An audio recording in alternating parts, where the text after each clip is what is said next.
हुजूर बाबा सावन सिंह जी महाराज की जय। परम संत कृपाल सिंह जी महाराज की जय। प्रकाश की किरण दिल्ली वापसी।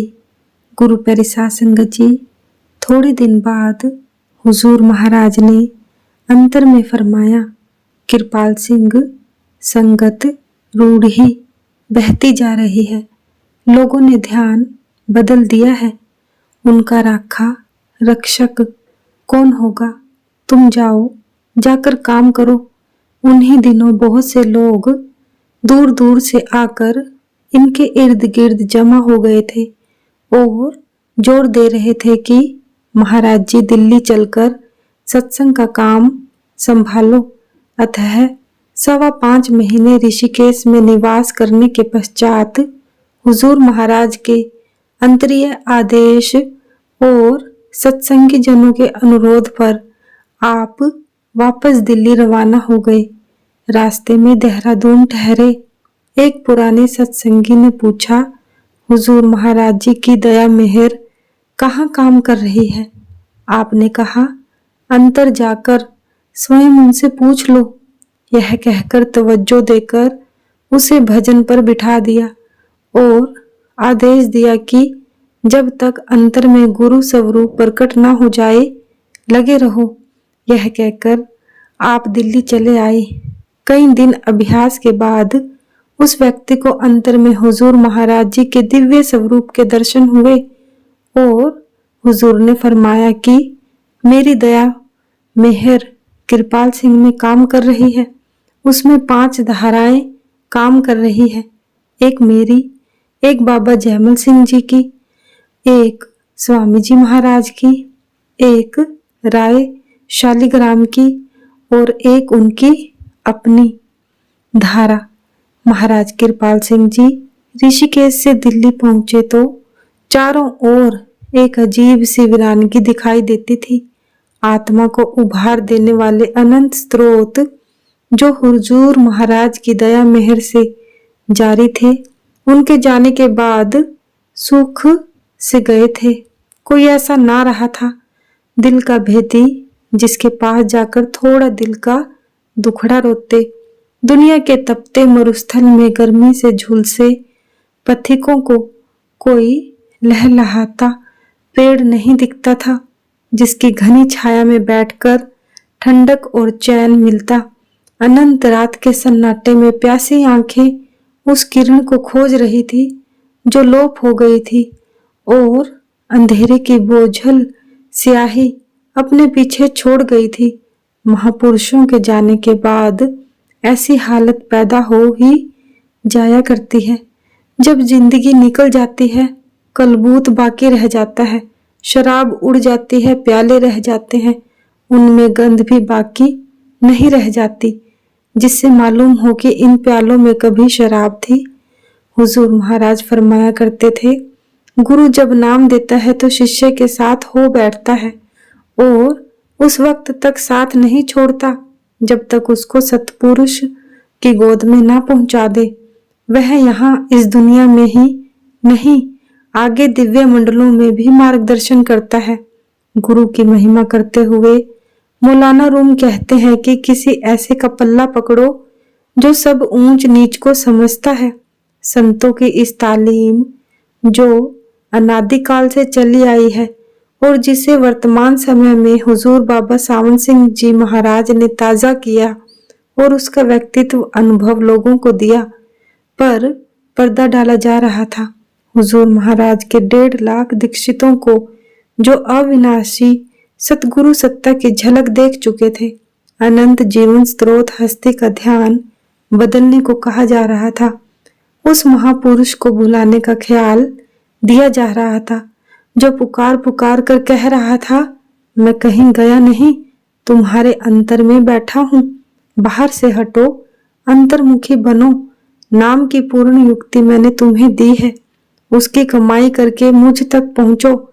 उस दरवाजे पर पहुंचो जहां सतगुरु दोनों हाथों में दया मेहर की दौलत लिए खड़ा इंतजार कर रहा है कि कब मेरे बच्चे मेरे पास आते हैं। और उसके यह प्रेरणादायक वचन, एक कदम तुम उसकी तरफ चलो, तो वह गुरु 100 कदम आगे बढ़कर तुम्हें लेने को आता है। इस सारी तालीम को मिटाने की कोशिश की जा रही थी। गद्दियां मेहनतियां चलती रहती हैं, चलती रहेंगी। संत इस तरफ ध्यान नहीं देते, वे इन झगड़ों में नहीं पड़ते, ना कोई कांट छांट करते हैं। जो कुछ हो रहा था कोई नई बात नहीं थी। महापुरुषों के जाने के बाद ऐसा ही होता है। परंतु वह गुरु सत्ता जो कभी मरती नहीं बल्कि हर वक्त शिष्य के अंग संग रहती है और उसकी संभाल रक्षा करती है। लोक परलोक में वह कैसे चुप रह सकती थी। वह हस्ती जिसने कहा था शिष्य छोड़ जाए तो छोड़ जाए, गुरु कभी साथ नहीं छोड़ता। वह सत की धारा, दया की लहर प्रवाहमान हुई। हुक्म हुआ, कृपाल सिंह संगत गोते खा रहे हैं। लोगों ने ध्यान बदल दिए हैं। उनका राखा रक्षक कौन है? तुम जाओ, काम करो। हुजूर का हुक्म और उनकी बरकत लेकर महाराज कृपाल सिंह जी दिल्ली आए। अध्यात्म की सूखी क्यारियों की सिंचाई करने, प्यासे पौधों को पानी देने, जिनके बारे में बरसों पहले हुजूर महाराज से उन्होंने निवेदन किया था। हुजूर, नालियों का क्या है, जितना पानी भेजोगे दे दिया जाएगा। देने वाले ने पानी दिया और देखते ही देखते नदी नालों में बाढ़ आ गई। सूखे मरुस्थलों में जहां धूल उड़ा करती थी, हरियाली की बहार आ गई। दिलों की खेतियां हरी हो गई। विरोध के तूफान उठे, झक्कड़ चले, किंतु दया मेहर का वह अनंत प्रवाह किसी के रोके न रुका। हुजूर की अपार धारा इस जोर से चली कि अध्यात्म की बाढ़ विवाद का विषय बन गई। विरोधियों ने कहना शुरू कर दिया कि यह काल का काम है। अध्यात्म की दुर्लभ निधि इतनी सर्व सुलभ कैसे हो सकती है? ऐसी दया मेहर तो हुजूर महाराज के समय में भी देखने में नहीं आई थी। ऐतराज करने वाले इस बात को जानबूझकर आंख ओझल कर गए कि यहाँ हुजूर की बख्शिश ही काम कर रही थी। अर्जुन की रथ की बांगे कृष्ण के हाथ में थी। दुर्योधन ने 18 अक्षौहिणी सेना को चुना। अर्जुन ने अकेले कृष्ण को साथ लिया और बेफिक्र होकर 18 अक्षौहिणी सेना से टकरा गया। जिसकी जैसी आस्था थी, जिस चीज पर भरोसा था, वह चीज उसने चुन ली। विरोधियों ने डेरा ब्यास की लाखों की जायदाद और संपत्ति चुनी। इधर सिर पर गुरु का हाथ था। परिणाम जो हुआ सबके सामने है। इस सारी पृष्ठभूमि को इसलिए दर्शाना पड़ा ताकि यह मालूम हो कि वह क्या परिस्थिति थी जिसने अध्यात्म की दुर्लभ निधि को ऐसा सर्वसुलभ कर दिया। ऐसे हालात बन गए थे कि अध्यात्म लोप होता दिखाई देने लगा था। विज्ञान के इस युग में लोग बातों से बहलने को तैयार नहीं थे। वे नकद पूंजी मांगते थे। वर्तमान समय में विज्ञान के विलक्षण आविष्कारों को देखकर लोगों की आंखें चौंधिया गई थी। तर्क वितर्क से और धर्म ग्रंथों के प्रमाणों से उनकी आस्था उठ चुकी थी और इनसे वे संतुष्ट होने वाले नहीं थे। यहाँ समझने समझाने का नहीं, देखने दिखाने का सवाल था। किसी ऐसी हस्ती की जरूरत थी जो समझाए ही नहीं दिखाए भी, जैसे हुजूर महाराज जी दिखाया करते थे। तो ये हालात थे जिनके कारण अध्यात्म की नई धारा बहुत बड़ी ताकत के साथ प्रकट हुई। प्रभु सत्ता तो वही थी, परंतु जितना गहन अंधकार हो उसे दूर करने के लिए उतनी ही तेज रोशनी चाहिए। जिनको किसी जीवित सत स्वरूप महापुरुष से आंखें चार करने का सौभाग्य प्राप्त नहीं हुआ, उनका तो जिक्र ही क्या, खुद संतों के नाम लेवा पथ भ्रष्ट हो रहे थे। इन हालात में दया मेहर की धारा का अविरल गति प्रवाह एक बाढ़ बन गया तो इसमें आश्चर्य की क्या बात है। वह सत्ता किसकी थी? वह हुजूर महाराज की ताकत थी। वचन दिया था तो उन्होंने संभाल करने का, और कदम कदम पर उस ताकत ने, गुरु सत्ता ने प्रमाण दिया कि हुजूर की दया मेहर यहाँ काम कर रही है। इसलिए रास्ता चलते लोगों को हुजूर प्रकट हुए और महाराज कृपाल सिंह जी के मकान का पता बताया।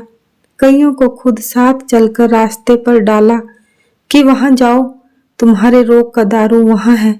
जब नाम दान का सिलसिला शुरू हुआ तो यह हालत थी कि नाम महाराज कृपाल सिंह जी देते थे। स्वरूप अंतर में हुजूर महाराज का आता। नए दीक्षितों को भी, जिन्होंने जिंदगी में हुजूर को कभी नहीं देखा था, उन्हें हुजूर का फोटो दिखाया जाता तो वे अपनी अपनी बोली में गवाही देते कि यह वही महापुरुष है जिनका दिव्य स्वरूप हमने अंतर में देखा है। कई बार दोनों स्वरूप, महाराज कृपाल सिंह जी का और हुजूर महाराज का, इकट्ठे आते। कभी हुजूर महाराज का स्वरूप आता जो महाराज कृपाल सिंह जी के स्वरूप में बदल जाता। कई ऐतराज इन पर किए गए, ना मिलने के बारे में नहीं, ज्यादा मिलने के बारे में, आत्म अनुभव को सर्व सुलभ करने के बारे में। शुरू की बात है, कई सत्संगियों ने शिकायत की कि नाम जिनको मिला उनको अनुभव मिले वह तो ठीक, आप तो उन लोगों को भी भजन पर बिठा देते हैं जिनको अभी नाम नहीं मिला और उनको अंतर्मुख अनुभव भी मिल जाता है। कईयों को गुरु स्वरूप तक आ जाता है। फिर सत्संगी और गैर सत्संगी में क्या फर्क रहा? नाम लेने वाले की क्या बड़ाई रही? इस प्रश्न का वही उत्तर दिया गया जो हुजूर महाराज दिया करते थे कि नाम तवज्जो है, अक्सर नहीं। लोगों ने यह भी कहा, नाम आप देते हैं और स्वरूप हुजूर महाराज जी का आता है, कभी आपके साथ कभी अकेले। आपने फरमाया, क्या पता मेरे अंदर हुजूर ही काम कर रहे हो। कुछ भाइयों ने कहा कि इनकी अपनी कमाई है, जिस हिसाब से इन्होंने लुटानी शुरू कर रखी है उससे लगता है कि जल्दी खत्म हो जाएगी। आपने फरमाया, अगर अपनी कमाई हुई तब तो खत्म हो जाएगी, परंतु अगर उसकी बख्शीश हुई तो खत्म नहीं हो सकती। आज तक तो खत्म नहीं हुई, बल्कि दया दान का यह सिलसिला दिनों दिन फैलता चला गया। विरोध के बावजूद यह काम आगे ही आगे बढ़ता चला गया। दिल्ली में किंग्सवे कैंप के करीब रेडियो कॉलोनी में 2 कमरे के एक छोटे से क्वार्टर में महाराज कृपाल सिंह जी ने निवास किया। आपके पुराने श्रद्धालु और साथी सरदार गुरबख्श सिंह, जो हुजूर महाराज की आज्ञा से दिल्ली में सत्संग किया करते थे, साथ वाले मकान में रहते थे। बल्कि उन्होंने ही यह मकान किराए पर दिलवाया था। दिल्ली की संगत से उन्होंने पहले ही कह दिया था कि हुजूर महाराज के आध्यात्मिक उत्तराधिकारी महाराज कृपाल सिंह जी हैं। रेडियो कॉलोनी में नए और पुराने सत्संगियों का आना जाना शुरू हो गया। महाराज जी ने उन्हें भजन पर बिठाते, जिनका भजन नहीं बनता था दया दृष्टि का उभार देकर उनका भजन ठीक करते और सत्संग प्रवचन भी करते। नियमित रूप से सत्संग नंबर 7 दरियागंज में लाला हेमचंद भार्गव के घर में शुरू हुआ। तत्पश्चात 35 राजपुर रोड में और उसके बाद मलकागंज में अनार की कोठी में सत्संग का सिलसिला शुरू हुआ।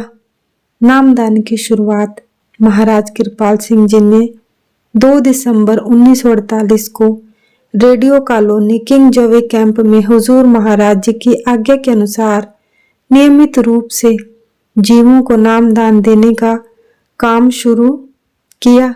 उस दिन जिन लोगों को नाम दिया गया उनमें वह बीबी भी थी जिसने बीमारी के दिनों में हुजूर से पूछा था कि नाम कब मिलेगा, और हुजूर सच्चे पातशाह ने फरमाया था कि 9 महीने बाद मिलेगा। नाम के वक्त उस बीबी को अंतर में हुजूर आए और फरमाया, बीबी तुझे नाम मिल गया ना, तसल्ली हो गई। वैसे ही महाराज कृपाल सिंह जी ने नाम देना शुरू किया तो डेरा ब्यास के गद्दीपंथियों को चिंता हुई कि यदि डेरे में नामदान का सिलसिला शुरू ना किया गया तो 2 लोग दिल्ली जाने शुरू हो जाएंगे। आपस में काफी विचार विमर्श के बाद सरदार बहादुर जगत सिंह जी को ओर से सत्संगी जनों को चिट्ठियां लिख दी गई कि दिसंबर के भंडारे के सत्संग के बाद केवल सुमिरन अर्थात आधा नाम दिया जाएगा। 29 दिसंबर के बाद 30 दिसंबर को नाम देने की परंपरा चली आती थी। सरदार बहादुर के परामर्शदाताओं ने कहा कि सिर्फ सुमिरन देने से लोग टूट कर दिल्ली चले जाएंगे, देना है तो पूरा नाम दो। शायद इसी वाद विवाद के कारण 30 दिसंबर को डेरा ब्यास में नाम नहीं दिया गया। 31 दिसंबर को सरदार बहादुर जगत सिंह ने कहा, किसने लिखा है मैं खाली सुमिरन दूंगा, मैं पूरा नाम दूंगा। अतः 31 दिसंबर को संत कृपाल सिंह महाराज की ओर से अध्यात्म के दया दान का सिलसिला शुरू होने के पूरे महीने भर बाद सरदार बहादुर जगत सिंह ने पहली बार डेरा ब्यास में लोगों को नाम दिया। 1924 में महाराज कृपाल सिंह जी ने हुजूर महाराज से सवाल किया था कि हुजूर आपके बाद भी यह साइंस रहेगी। उन्होंने फरमाया था कि जिसको मैं कह जाऊंगा उसका तो मैं जिम्मेदार हूँ, बाकियों का नहीं। हुजूर के इन वचनों में साफ इशारा था कि जिसको मैं कह जाऊंगा उसके अलावा और लोग भी पैदा हो जाएंगे नाम देने वाले, लेकिन मैं सिर्फ उसका जिम्मेदार हूं जिसको मैं कह जाऊंगा। इस प्रकार महाराज कृपाल सिंह जी के दीक्षितों को जो अंतर्मुख अनुभव होता था, दूसरी जगह नाम लेने वालों को उसका पासंग भी नहीं मिलता था। यही कारण है कि हजार विरोधों के बावजूद उनकी संगत बड़ी तेजी से बढ़ती चली गई। सतगुरु महाराज की जय। सतगुरु तेरा ही आसरा, धन धन सतगुरु, धन धन सतगुरु, सच्चे पातशाह तेरा शुक्र है। जय गुरुदेव।